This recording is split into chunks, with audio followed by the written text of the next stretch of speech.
আমি বারবার ফ্যাসিজম আর ফ্যাসিস্ট সরকার এটা বলাও পছন্দ করি না, কারণ ওরাও তো আমাদের পরিবারের সদস্য। আওয়ামী লীগকে বারবার ফ্যাসিজম আর ফ্যাসিস্ট বলা আমি পছন্দ করি না, কারণ এরাও তো আমাদের পরিবারের সদস্য, রাজনৈতিক পরিবারের সদস্য বলে মন্তব্য করেছেন জামায়াতে ইসলামী আমির ডাক্তার শফিকুর রহমান। গত বুধবার লন্ডনে British Bangladesh chamber of commerce industries এর নেতৃবৃন্দের সঙ্গে মতবিনিময় কালে এ কথা বলেন তিনি। এদিকে রোববার লন্ডনে একটি নাগরিক সংবর্ধনা অনুষ্ঠানে তিনি বলেন, 16 বছর দেশের মানুষের সঙ্গে আওয়ামী লীগ যে আচরণ করেছে তার জন্য দলটিকে বিচারের মুখোমুখি হতেই হবে।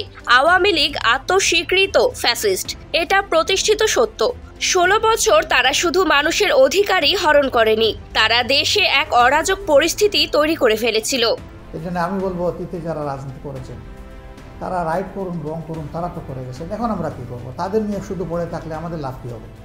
নেটিজেনদের প্রশ্ন, তাহলে জামায়াতে আমির কি বোঝাতে চাচ্ছেন?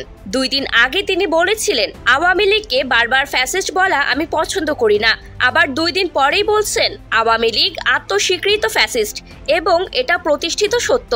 এর আগে গত 3 সেপ্টেম্বর রাজধানীর তেজগাঁওয়ের একটি রেস্টুরেন্টের সাংবাদিকদের মতবিনিময় সভায় তিনি আওয়ামী লীগকে ক্ষমা করে দেওয়ার ঘোষণা দেন। পরে এর ব্যাখ্যাও দেন ডাক্তার শফিকুর রহমান। লন্ডনের নেতৃবৃন্দের সঙ্গে মতবিনিময়কালে শফিকুর রহমান আওয়ামী লীগকে নিয়ে এও বলেছিলেন, ভুল যে করবে সে সরি বলবে, দুর্নীতি যে করবে তার শাস্তি হবে, ন্যায় বিচারের মাধ্যমে সেই শাস্তি নিশ্চিত হবে, কোনো অবিচার করে নয়, কারো উপর জুলুম করে নয়, কিন্তু বারবার তাকে গালি দিতে হবে, এটা আমি ভালো মনে করি না। করাপশনও মানুষ করতে পারে, ভুল যে করবে সে সরি বলবে, করাপশন যে করবে তার শাস্তি হবে, ন্যায় বিচারের মাধ্যমে সেই শাস্তি নিশ্চিত হবে, কোনো অবিচার করে না। আওয়ামী লীগের বিচার প্রসঙ্গে তিনি বলেন, অতীতে যারা রাজনীতি করেছেন তারা রাইট করুক আর রং করুক, তারা তো করে গেছেন, এখন আমরা কি করব? তারা যা করেছেন তার সাক্ষী জনগণ হয়ে গেছে, জনগণ এর বিচার করবে।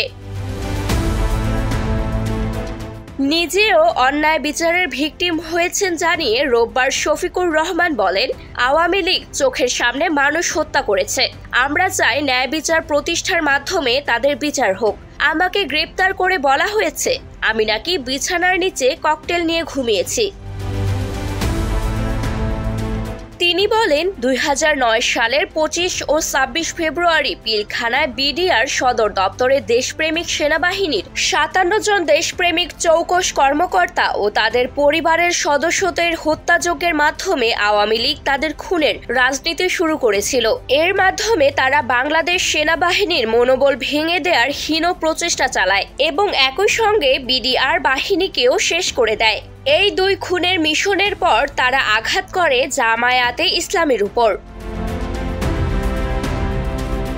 2024 সালের জুলাইয়ের গণ অভ্যুত্থানের ভয়াবহ স্মৃতি উল্লেখ করে জামায়াতে আমির বলেন, ছাত্ররা তাদের অধিকারের দাবিতে আন্দোলন শুরু করেছিল, পরে জনতা তাদের সঙ্গে রাস্তায় নেমে আসে।